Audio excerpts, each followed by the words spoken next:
This is Cruise News Today with Doug Parker. Good morning. Here's your cruise news for Monday, December 9th. The Mexico cruise tax has been put on hold for now. The Florida Caribbean Cruise Association announced that Mexico will delay implementing its immigration tax for cruise passengers until July 1. Now, the tax, part of Mexico's new federal law of rights, would charge an additional $42 per passenger. That's an increase of 213% over the typical Caribbean port fee. Now, while the delay does provide temporary relief, cruise industry leaders do warn of major consequences if the tax proceeds.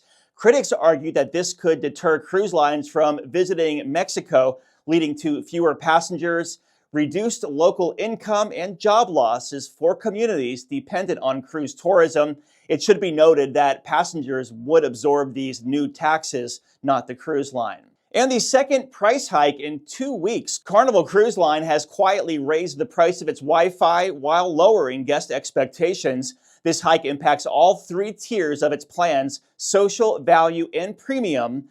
The unannounced hike has left many cruise passengers frustrated. Pre-cruise purchases now range from $18.70 per day for the social plan to $84 per day for premium multi-device plans. These increases are up to 22% higher than previous rates. Over the past 2 years, Carnival's internet costs have risen by 47 to 80%, sparking a lot of backlash from guests. The news comes on the heels of last week's surprise beverage hike, making the Grinch look like Santa this holiday season.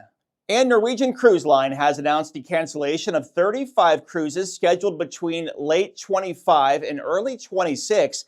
This impacts cruises on Norwegian Bliss, Breakaway, Encore, and Joy. Now, these cancellations are attributed to fleet redeployments and include sailings in the Caribbean, Panama Canal, and repositioning itineraries. Passengers are receiving full refunds along with a side of corporate generosity, a 10% future cruise credit. And the cruise stocks are up Friday. Carnival up 1%, 26.61. Royal Caribbean up 3, 258.09. NCL up slightly, 27.65. And Viking up 1%, 46.52. If you have a lead on a story, let us know. Tips@cruiseradio.net. Have yourself a great Monday. I'm Doug Parker with Cruise News Today.